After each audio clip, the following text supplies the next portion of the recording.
gente fala de igualdade, de todos os vieses que eu poderia escolher, escolhi um pouco esse viés filosófico em que a gente vai tratar um pouco do conceito, né, da ideia que está por trás dessa noção de igualdade, né? Então a gente tem como tema de hoje igualdade entre homens e mulheres. E uma coisa que a gente pode buscar, né, nessa noção de igualdade, pode voltar para a natureza e observar a natureza como fonte de conhecimento.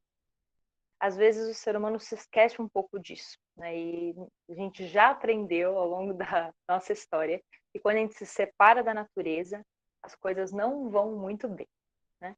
Estamos aí numa crise climática terrível, com ideias muito preocupantes, né, em torno disso, e sabemos que a natureza é uma grande professora para o ser humano. Então, quando a gente se volta para a natureza, a gente pode perceber aquilo que é natural e aquilo que foi construído pelo ser humano. Né? Então, existem coisas que são fruto da cultura, existem coisas que são fruto da natureza.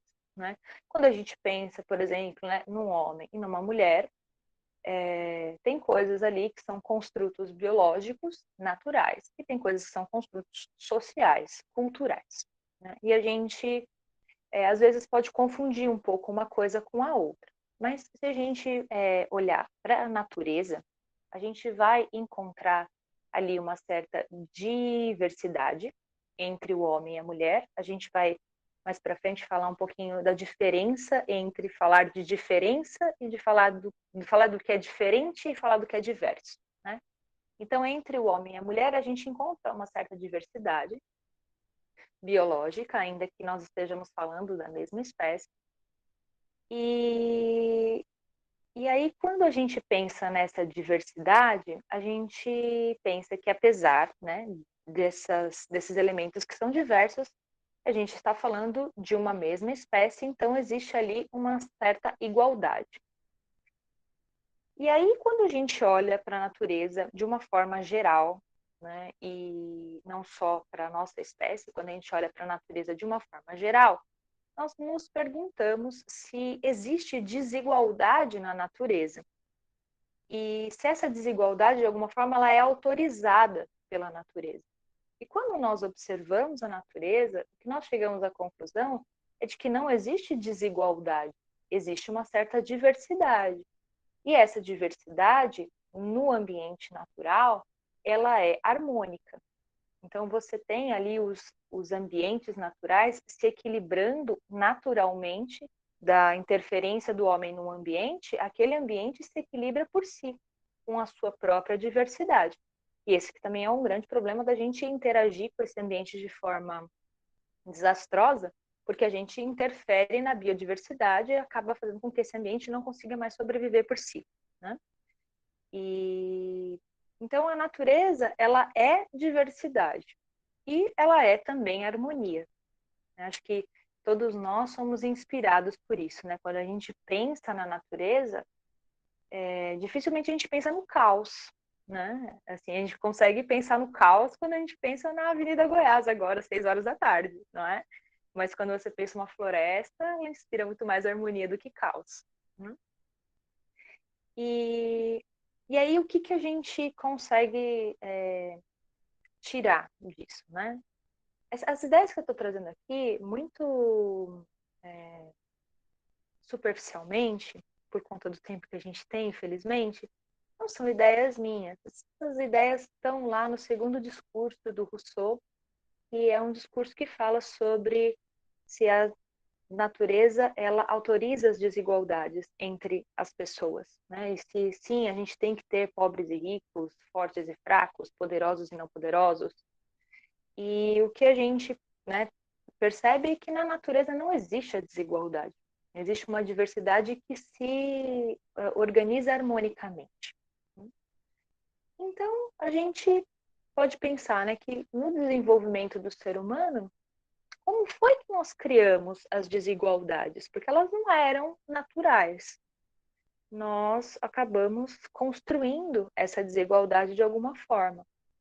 E essa desigualdade que nós construímos, ela foi construída na forma que a gente se relaciona. Essa forma como a gente se relaciona vai construir uma determinada forma de ver o mundo. E isso está muito arraigado na nossa mente, na nossa cultura, na forma como a gente vive, que é o que eu vou trazer aqui como um paradigma da dominação. Esse paradigma da dominação, ele é um pano de fundo para uma série de problemas que nós temos no mundo hoje, inclusive o problema da desigualdade entre homens e mulheres. E se a gente for remontar lá atrás, de onde surgiu essa desigualdade? Nós tínhamos seres humanos convivendo e a gente tem formas de sentimentos e formas de se relacionar que fazem com que às vezes a gente consiga construir relações harmônicas e às vezes a gente não consegue. E um dos sentimentos mais primordiais que fazem com que a gente, né, quando a gente é orientado por ele, que a gente construa relações desarmônicas, é o medo. Né? Nós sempre tememos aquilo que nós não compreendemos. E em algum momento da história, e aí agora eu trago ideias que também não são minhas, que estão numa obra maravilhosa, se chama O Cálice e a Espada, que é da Rayane Esler, e depois eu vou ter a oportunidade de colocar o nome dela aí para vocês, que fala que se a gente remontar na história da humanidade, a gente vai entender que em algum momento a possibilidade de gerar a vida era algo tão espantoso e tão maravilhoso que as mulheres elas ocupavam um determinado lugar na sociedade, mas que com uma certa e a hipótese de muitos cientistas é essa, né? Que com alguma escassez que aconteceu na nossa vida comunitária ou ambiental, fez com que nós precisássemos de alguma forma entrar em conflito com outros da nossa espécie. E nesse momento do conflito surge a possibilidade da espada. Né? Então, a mulher era o cálice, né, que gera a vida, né, que contém a vida, e os homens que foram, né, para a guerra, né, começam a criar essa força da espada. Então você tinha, por um lado, o poder de dar a vida, outro lado, o poder de tirar a vida, e em algum momento aconteceu um desequilíbrio muito grande em relação a isso, e o poder de tirar a vida acaba tomando muito espaço na vida da humanidade. E aí, toda a história da humanidade em relação a isso, vocês aprenderam no colégio, não é? Afinal de contas, o que é que a gente aprende em história? É a história do desenvolvimento do capital e a história das guerras, não é assim? Infelizmente, a gente acaba muito enredado nessas histórias, né? Quando a gente estuda história no colégio. E isso tem um motivo, né? É o motivo de a gente estar ali voltando o nosso pensamento para esse paradigma da dominação, para o paradigma da competição, um paradigma em que alguém precisa ganhar, alguém precisa perder, e que um precisa subjugar o outro. Né? E esse é um fenômeno que a gente vive na humanidade hoje. Não é algo isolado. Não é algo que se manifesta apenas na desigualdade entre homens e mulheres. Isso é uma coisa muito séria que acontece. Se a gente pensar que 50% da humanidade está sob o jugo dos outros 50%, significa que a gente tem uma escravidão permanente acontecendo. Né? E que isso precisa, de alguma forma, se reequilibrar. E que a gente precisa pensar estratégias para que 100% da humanidade possa evoluir. E não só 50% que tem esse poder da dominação. No outro slide, nós estávamos falando que aquilo que a gente não teme, aquilo que a gente teme, que a gente não compreende, a gente acaba temendo. Né? E aí vem uma questão que a gente pode se perguntar, né? qual que é o benefício da gente afirmar a inferioridade do outro? Porque nós tínhamos, né, homens e mulheres existindo, convivendo tranquilamente, e esses poderes se desequilibraram de alguma forma, como eu comentei no outro slide, né, dessa questão do cálice da espada, a gente tem esse desequilíbrio, e aí quando esse desequilíbrio acontece, o que eu preciso? Eu preciso de alguma forma dominar, uma parte acaba dominando a outra, né? E para que essa dominação aconteça, eu preciso afirmar uma certa inferioridade. Vocês conhecem bem essa história quando vocês se lembram da propaganda nazista. Vocês conhecem bem essa história quando vocês se lembram da discussão que havia, por exemplo, durante a escravidão negra nas Américas, em que a igreja dizia que os negros não tinham alma. Então, quando eu preciso dominar um grupo, para que haja essa dominação, eu, além da força, preciso usar as ideias. E a ideia de inferiorizar o outro faz com que isso acabe fazendo o outro não buscar sua própria identidade, porque se eu, no campo das ideias e no campo do discurso, convenço que o outro é menor, fica muito mais fácil a dominação, porque o outro, desde cedo, será ensinado que ele é menor, né? Então, existe, né, um sentido em a gente continuar escutando até hoje falas que inferiorizam um determinado grupo. Essa palestra especificamente está falando sobre o grupo das mulheres, né, em como que a gente escuta periodicamente uma mulher sendo deixada de lado numa conversa, porque é uma conversa de homens, né? Ou quando um assunto não é um assunto de mulher, né? E assim, parece uma coisa tão distante da nossa vida, né? Às vezes, quando a gente fala assim, não, imagina, isso não acontece mais, nós mulheres, com nosso espaço.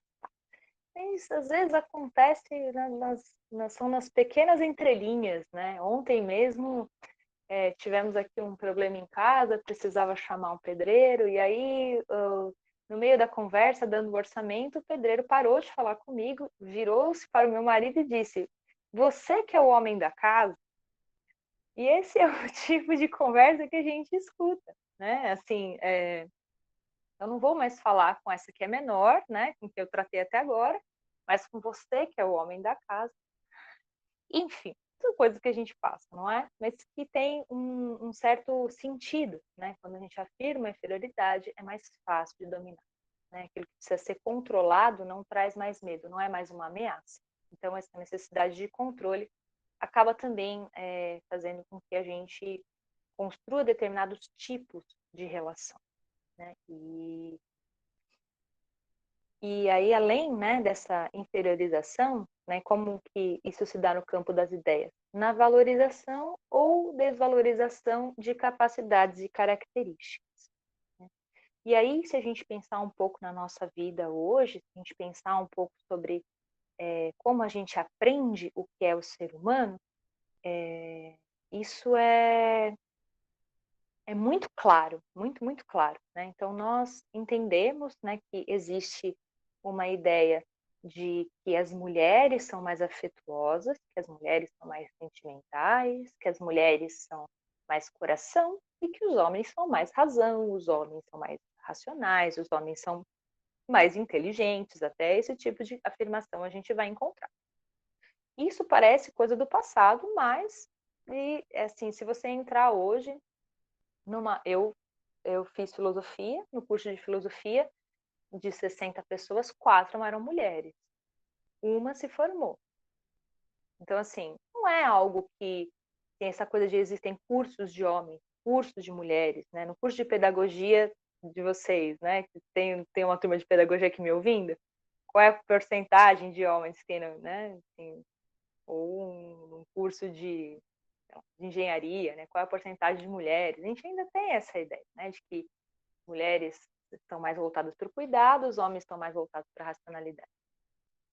Mas essa diferença, será que ela é natural? Ou será que ela é construída culturalmente? E como que é a oferta de oportunidades para que a gente desenvolva isso? Qual é o discurso que nós trazemos para as meninas desde cedo ou para os meninos desde cedo para que se desenvolvam capacidades, para que se desenvolvam características que não são talvez de gênero, mas que são características humanas, né? É muito complicado a gente dizer que o amor é uma característica feminina, quando na verdade o amor é o princípio de toda a criação, né? Ele não é uma característica de um determinado gênero, ele é uma característica de uma espécie, a nossa. Mas a gente tem que pensar como é que está a oferta de oportunidades para os desenvolvimentos. E aí eu vou pedir para o Ricardo passar. E aí, essa questão, né, da razão e da sensibilidade, né, dessa ideia, né, que tem em torno do imaginário do feminino e do masculino, eu queria que a gente se lembrasse em que momento, né, da nossa vida nós ouvimos pela primeira vez que o ser humano é um ser racional, né? Talvez lá na terceira série, segunda série, né, o que hoje é terceiro, quarto ano, né? A gente está estudando ciências na escola muito cedo, a gente aprende que o ser humano é um ser diferente dos outros seres, porque ele é um ser racional. Mas em que momento nós aprendemos sobre o marco evolutivo que o amor trouxe para a humanidade? Porque se a fêmea não tivesse cuidado por tanto tempo daquele filhote que é absolutamente incapaz de se prover sozinho, o filhote humano é diferente dos outros filhotes, porque ele não se provê por anos, não é por alguns meses, por anos. E isso fez também com que a gente desenvolvesse uma paleta gigantesca de sentimentos e mudasse completamente as nossas relações. E nisso, houve um marco evolutivo que é só apagado da história da ciência. E percebam, né, como isso do cuidado, do amor, da compaixão é ligado ao feminino e não aparece na nossa formação, enquanto a racionalidade, a força, a expressão da guerra, isso aparece na nossa formação, né? E como que isso vai moldando a forma como a gente olha para o mundo e como a gente acaba moldando uma certa disputa, como a gente acaba moldando uma certa forma de ver em que um está em oposição ao outro. E quando nós pensamos em termos de oposição, nós perdemos a capacidade de ver a unidade. Perdemos de vista. Não há como a gente ver unidade se nós estamos em oposição.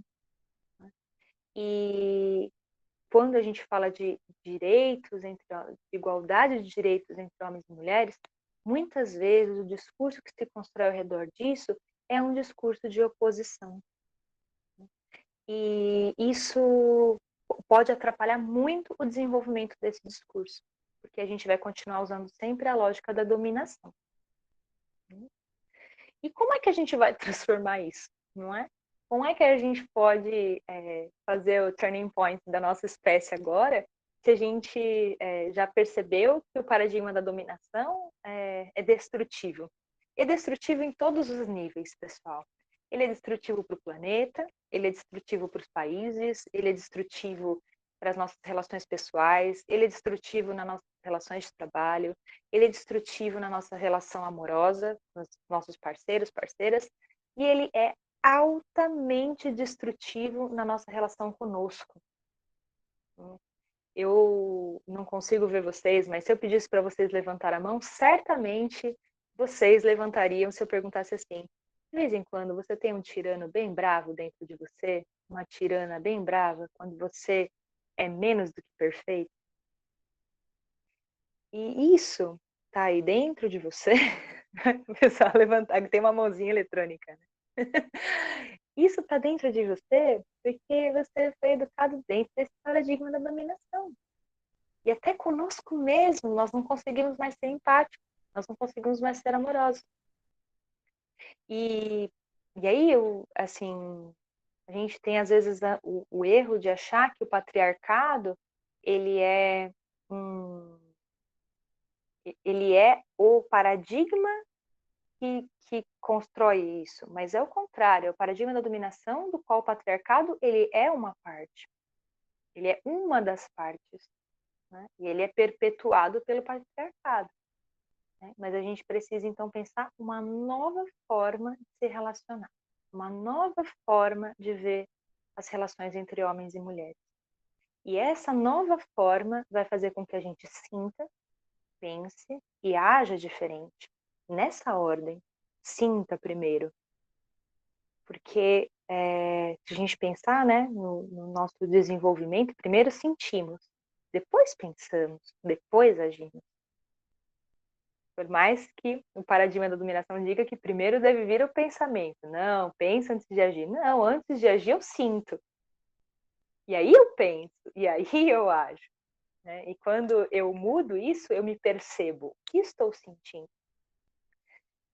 Então, precisamos aí de uma nova forma de educar a nós mesmos, aos outros, né? Para que a gente possa ter uma humanidade que seja salva desse paradigma da dominação. E aí a gente precisa se perguntar o que é que nós chamamos de educação. O que é que nós entendemos por educar? Né? Se dentro, né, desse paradigma de educação que a gente traz, está apenas reproduzir o que as nossas gerações passadas fizeram, se está apenas socializar conhecimento, nós temos um problema muito grande, porque nós estamos altamente carentes de uma transformação profunda na nossa forma de se relacionar, na nossa forma de lidar com o conhecimento. E aí eu trago aqui uma citação: a humanidade assemelha-se a uma ave com suas duas asas. Uma é o homem, a outra a mulher. A ave, a menos que ambas as asas sejam fortes e impelidas por uma força comum, não pode voar rumo ao céu. De acordo com o espírito desta época, as mulheres devem progredir e cumprir sua missão em todos os setores da vida, tornando-se de igual para igual ao homem. Devem usufruir dos mesmos direitos e cumprir com todas as obrigações. Devem estar no mesmo nível que os homens e usufruir de direitos iguais. Esta é a minha mais ardente prece e é um dos princípios fundamentais de Baha'u'lláh. Essa citação é de Abdu'l-Bahá e essa citação ela traz muito essa ideia de que a asa direita e a asa esquerda do pássaro precisam coordenar o seu voo para que o pássaro consiga ascender ao céu. Não há possibilidade de um pássaro voar com uma asa só, ou com uma asa fraca, ou com uma asa ferida. E o que nós temos visto na humanidade, muitas vezes, é uma asa mais forte, que tem feito o nosso pássaro ficar um pouco capenga, um pouco coitado, né? Ou às vezes uma asa disputando com a outra, né? Se uma asa bater para cima e a outra para baixo, o pássaro também não voa, né? Ainda que as duas sejam muito fortes, é preciso a coordenação nesse voo. E lembrem que eu falei, né? Quando a gente vê em disputa, a gente perde a possibilidade de ver unidade. Quando nós nos reconhecemos em gênero, e eu não estou aqui falando que o reconhecimento de gênero é um problema por si, ele é necessário na nossa vida hoje. Mas quando eu me fecho no meu grupo, eu perco a capacidade de ver o todo. E isso pode trazer um problema a nível global, a nível de humanidade, porque nós estamos disputando o que nós precisamos coordenar. E o patriarcado, como eu falei, ele é um desdobramento desse paradigma da dominação. E aí, quando eu tenho vamos pensar de alguma forma, né, aqui, o oprimido se comportando como o opressor para vencer a opressão, na verdade, nós só estamos aumentando a opressão. E nós sabemos que, né, Paulo Freire diz isso, e eu acho que uma das falas do Paulo Freire que assim, mais ficou presa na minha mente, assim, que é o oprimido, muitas vezes ele hospeda o opressor. E ele hospeda o opressor se comportando como ele, não porque ele deseja isso, mas porque ele perdeu a consciência de quem ele é. E quando nós fomos educados num paradigma de dominação, muitas vezes agimos de forma dominadora para buscar o fim da dominação, muitas vezes, porque não sabemos quem nós somos, perdemos a capacidade de nos conectar conosco. E ao perder essa capacidade, não somos capazes mais de coordenar o voo rumo ao céu.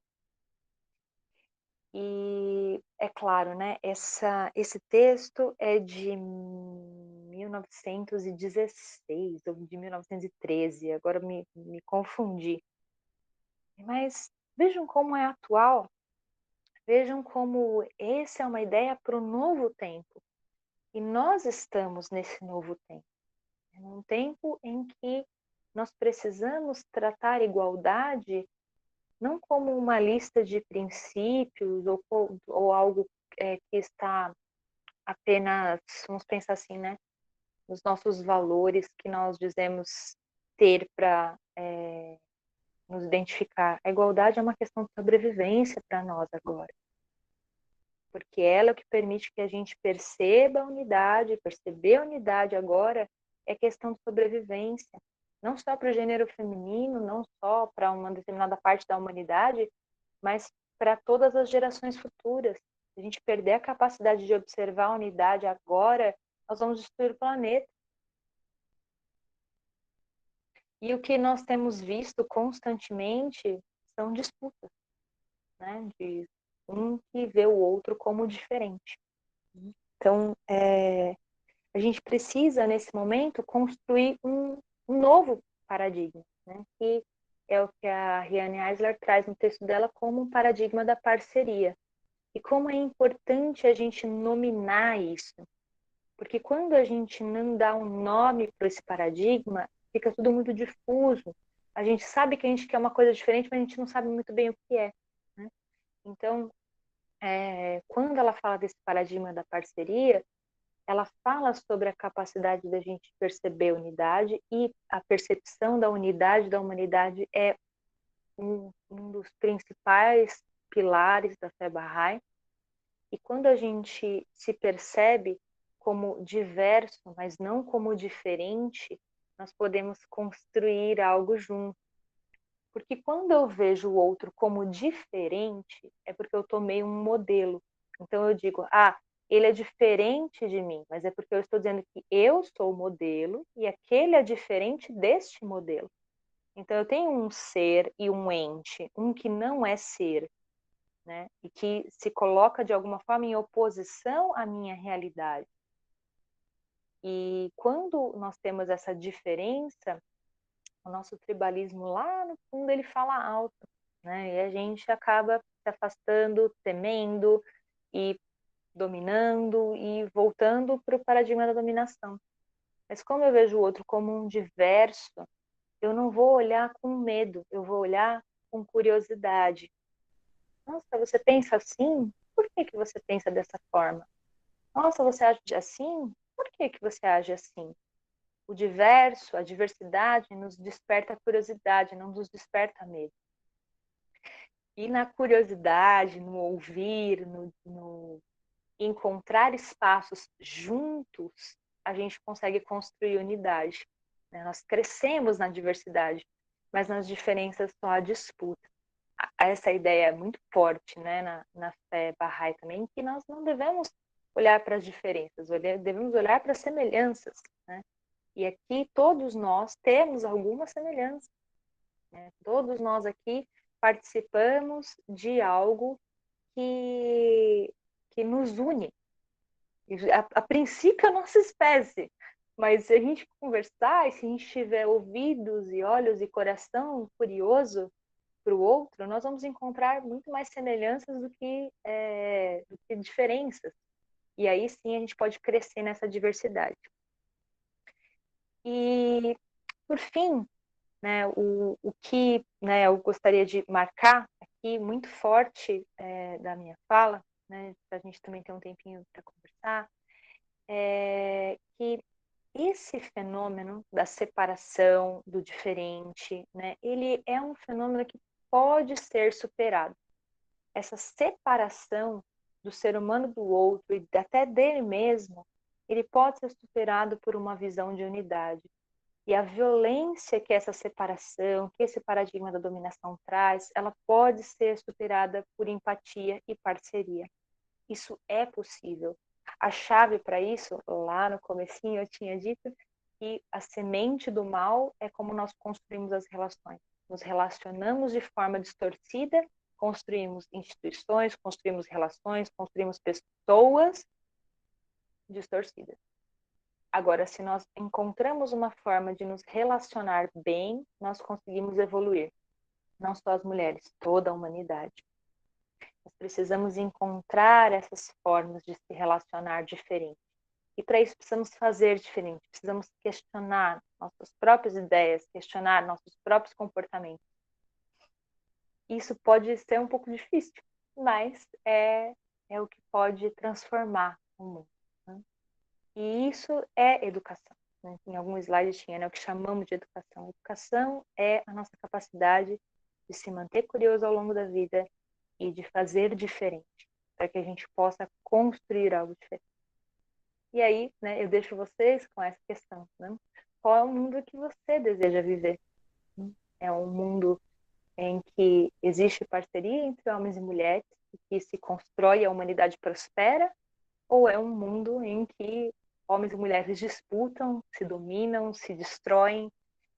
Não trouxe aqui dados de feminicídio, não trouxe aqui dados, né, da disparidade do trabalho entre homem e mulher, questão salarial, nem a quantidade de homens e mulheres que evadem da escola, nem trouxe a questão do Afeganistão, né, não por hora, mas são todas essas questões aí que estão vivas nesse mundo, né, e que nós que estamos vivos nesse momento, que temos essa tarefa geracional de superar algumas coisas que não foram superadas até agora, essa é a nossa tarefa para o futuro. Eu pergunto, qual mundo você quer viver? E que parte você quer tomar na construção desse mundo que está por vir? Ele virá, mas que parte você vai tomar para que esse mundo venha? Ricardo, acho que pode passar. Eu só tenho aqui a tratar sobre a imagem, né, que eu trouxe no início. Ele é uma imagem de uma grafiteira afegã, né? E aí está o nome dela para vocês. Tem muitas obras interessantes dela e tem sido bem disseminado agora, né, com essa questão do Talibã e o medo, né, que para sobre as mulheres no Afeganistão nesse momento. E no próximo slide tem algumas referências. Então, para fazer essa fala, me baseei em duas palestras de Abdu'l-Bahá, que fala sobre a igualdade entre homens e mulheres, o texto da Rayane Eisler, que fala sobre a pré-história, né, e como a mulher foi apagada da história, é o Cálice e a Espada. O livro dela, O Poder da Parceria, é um ótimo livro para quem quer tomar parte nessa construção no novo mundo. E algumas ideias que eu trouxe também, que estão no segundo discurso de Jean-Jacques Rousseau. Bem, a BNT me perdoe, fiz uma... Muito bom, Lari. Te agradeço aí a oportunidade de a gente viajar contigo aí nessa sua fala serena e de tanto conteúdo. Ó, o Bruno levantou a mão. Bruno gostaria de fazer um comentário ou fazer uma pergunta. Bruno, por favor, pode liberar o microfone. Eu queria perguntar para a Larissa, né, depois da gente trabalhar essa questão da igualdade entre os homens e as mulheres, qual seria a sua visão a respeito dessas visões distorcidas que a gente tem a respeito de de alguma religião, ah, de modo que isso cause, por exemplo, tudo que a gente vê hoje em dia no Afeganistão. A questão do Afeganistão específica, a gente tem.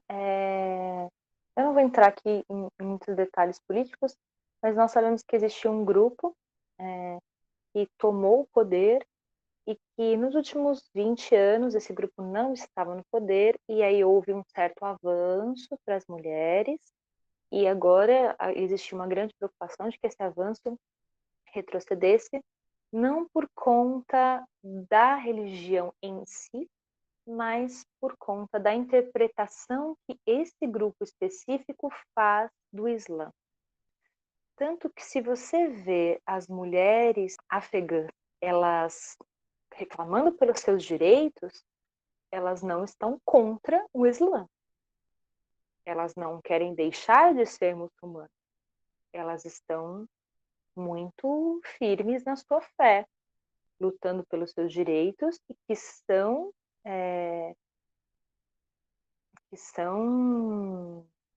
direitos garantidos por Maomé. Assim, não é algo estranho à religião, mas existe um determinado grupo político que tomou o poder que faz uma determinada interpretação. Isso é um perigo. E é o perigo das religiões poderem ter interpretações diversas sobre seus textos sagrados. Porque isso gera divisões, isso gera seitas, isso gera disputas dentro da própria religião. Né? Em vez de se entender o texto sagrado como algo que se abre para a humanidade crescer e evoluir em um determinado momento da história, porque existem muitos livros sagrados ao longo da história da humanidade, em vez de se entender isso como algo que se abre para a humanidade evoluir, começa a se criar uma disputa dentro do texto, porque não há um convênio, não há uma força que mantém a unidade dentro daquela religião, dentro daquele momento. Né? E isso é muito perigoso, porque a humanidade, eu sei que a fala que eu vou fazer agora pode causar um certo desconforto em algumas pessoas, mas a humanidade, ela precisa da religião. A humanidade, ela tem sede de espiritualidade, porque nós não somos seres materiais, né? Isso aqui é a moldura do quadro, a obra de arte está lá dentro, não é? E tanto que isso fenece, acaba, não é? Mas o que floresce dentro de nós, conforme a gente vai amadurecendo, não vai decaindo, né? A moldura acaba, mas a obra de arte permanece. Né? E então nós temos sede de espiritualidade porque somos seres espirituais. E as religiões, elas têm um papel importantíssimo. Né? E é muito triste ver uma religião sendo destruída dessa forma. Né? Algo que deveria ser só sagrado, só fonte de conhecimento, só fonte de conexão e amor sendo destruída pela dominação. A minha visão é isso, é muito triste mesmo. Mas existe a possibilidade de transformação, existe a possibilidade de mudança. Dentro da Bahá'í, nós não temos essa diferença porque nós temos, o próprio Abdu'l-Bahá era o centro do convênio, então nós temos essa força que mantém a unidade. Ninguém pode interpretar um texto. Bahá'í, os intérpretes já fizeram isso. Né? Nós entendemos, temos a nossa própria leitura, mas nós não temos seitas, grupos que fazem sua própria interpretação, seguem sua própria religião dentro da fé. Não, nós mantemos uma certa unidade. Isso nos protege de alguma forma, porque é realmente perigoso, né, fazer interpretações, porque isso vira arma de dominação do outro. Não sei se eu respondi a sua pergunta, se foi muito longo. É que agora me surgiu uma outra pergunta, né? Você disse que, como é que funciona esse processo, quer dizer, essa questão da fé Bahá'í ela conseguir se manter numa única unidade, assim? Porque eu acho que com todas as outras religiões isso acontece diversas vezes, né, em qualquer religião. Como é que a fé Bahá'í ela funciona para conseguir manter isso numa unidade só? Existe toda uma organização administrativa que acaba fazendo com que isso se mantenha, e nós Barrais, nós nos voltamos para as interpretações que foram feitas por Abdu'l-Bahá dos textos sagrados e para as interpretações que Shoghi Effendi fez, que foi o sucessor de Abdu'l-Bahá no centro do convênio. Mas hoje, né, após o passamento dessas pessoas, nós temos a Casa Universal de Justiça. E a Casa Universal de Justiça, ela é eleita de tempos em tempos, com 9 membros, e ela é quem dá as diretrizes e organiza a vida administrativa de todos os órgãos administrativos que nós temos na fé, e também dá orientações aos Baha'is. Então, a Casa Universal de Justiça escreve ao mundo nos dando orientações. E ela sim pode promulgar leis, ela sim pode nos ajudar a fazer uma leitura mais correta da realidade. Mas como ela é eleita de tempos em tempos, né, e ela tem uma certa, vamos pensar, uma certa mobilidade, né, com a história, diferente de algo que foi feito ali e parou, né, a gente está em constante transformação, em constante evolução, e sempre numa postura muito humilde e uma postura de aprendizado com a humanidade em como nós vamos evoluir para a construção desse mundo onde haverá paz. Né? Mas isso está sendo feito constantemente. Então, isso ajuda a manter a unidade, porque todos nós estamos trabalhando na mesma direção. E, né, claro, né, a casa, para nós, Bahá'ís, a Casa Universal de Justiça, ela é o ponto seguro, não apenas nosso, né, não apenas dos Bahá'ís, mas da humanidade, porque ela escreve para a espiritualidade da humanidade hoje, não para a espiritualidade dos Bahá'ís. Se você quiser, eu posso enviar uma carta da casa para você entender um pouquinho melhor como é que ela conversa com a gente, né? E um pouco de como que nós estudamos, um pouco de como nós vamos nos moldando ao tempo para que a gente possa evoluir a partir das escrituras, a partir dos textos sagrados. Muito bom. Legal, Bruno. Bacana a sua pergunta. Então, eu acho que esse tema, eu não sei se você poderia só resgatar um pouquinho, né? Porque ele mostra isso, né? De que essa busca, né? É constante, liberta, que vai ajudar a gente a não estacionar em um entendimento de um tempo, de um determinado tempo para aquele tempo, e que a gente possa trazer, né, que esse entendimento daquelas mensagens dos diversos tempos e atualizando as demais que vai ocorrendo, né? Não sei se é pertinente, eu acho que seria interessante, não sei se você pode dar uma contribuição sobre esse tema. Talvez esse seja o tema que mais me interessa de todos, porque eu sou uma pessoa extremamente curiosa e cética. As pessoas falam, uma pessoa religiosa cética sou.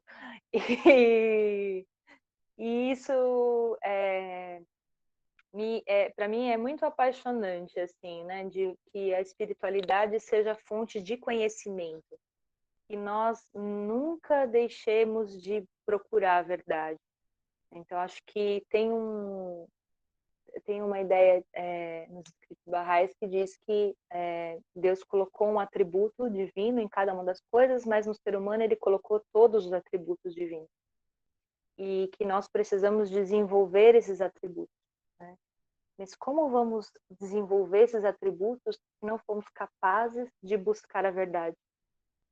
Como vamos desenvolver justiça se não nos perguntarmos o que é ser justo? Como vamos desenvolver a ciência? Como vamos desenvolver qualquer coisa se nós não estivermos buscando a verdade sobre algo? E com a espiritualidade não é diferente. Com a fé não é diferente. Precisamos continuar buscando a verdade. Precisamos nos perguntar se aquilo faz sentido na nossa vida. E não só na nossa, mas na vida do mundo hoje. Se faz sentido social, assim, de alguma forma. E quando alguém coloca, né, assim, qualquer coisa que impeça a sua liberdade de buscar conhecimento, isso vai contra a sua humanidade. Não fique num lugar que impede você de buscar conhecimento, seja uma religião, seja uma relação, seja um casamento, qualquer coisa, né? A sua humanidade é dada pela sua liberdade. Então, assim, o ser humano ele tem duas grandes forças. Uma é o conhecimento, e a outra é o amor. Né? Então, se nós somos impedidos de buscar conhecimento, tem alguma coisa muito errada. Né? Se nós somos impedidos de questionar, de duvidar, de perguntar, tem algo muito errado. E é essa capacidade e essa possibilidade que permite com que a gente tenha saído das cavernas. Né? Então, né, se queremos continuar evoluindo, se queremos continuar construindo melhores relações, se queremos continuar crescendo, precisamos ser capazes e ter a permissão de fazer perguntas, né, de questionar. Não significa que todas as respostas vão nos agradar, né? E que tudo será compreendido, né? Porque a gente só consegue compreender aquilo que o nosso nível de maturidade nos permite. É por isso que a gente não ensina física quântica na primeira série, né? E a gente tem que ter a humildade quando se aproxima dos assuntos da espiritualidade de entender que há coisas que a nossa maturidade não é capaz ainda, né? Eu tenho um carinho muito grande por uma monja que se chama Tenzin Palmo, e ela disse que o nosso maior problema é que nós crescemos por fora e nos tornamos adultos, né? Somos grandes por fora, mas por dentro continuamos uma criancinha de 4 anos, né? Que se desespera quando o sorvete cai no chão. Né? Então, qual é a nossa maturidade emocional, a nossa maturidade espiritual para lidar com as verdades? Né? Então, a gente precisa também ter humildade e equalizar isso. Né? Precisamos estar sempre buscando, mas também ter humildade para duvidar daquilo que a gente encontra, ou daquilo que a gente toma como verdade. Também não sei se falei demais ou se explanei sobre o que você queria, Ricardo. Esse é o modo de chamar o filósofo. Não, excelente. Pessoal, mas olha lá, a Tamilin disse que fez total sentido a sua fala. Quem mais? Vamos aproveitar esta oportunidade tão boa, né, de perguntarmos essas questões tão amplas, né, para que a gente possa. Nós não damos muitas vezes a oportunidade de levarmos o nosso pensamento para estes caminhos, né, para estas reflexões. Então elas são muito oportunas, né? Termos aqui um momento para refletir sobre esses temas, né, de igualdade de direitos, de entendimentos aí de que onde o ser humano pode chegar em cooperação, né? Então isso é muito importante. Então fica aí aberto para quem mais quiser fazer perguntas. Larissa, só algumas questões aqui também. As pessoas comentaram lá atrás, depois que passou a imagem, né?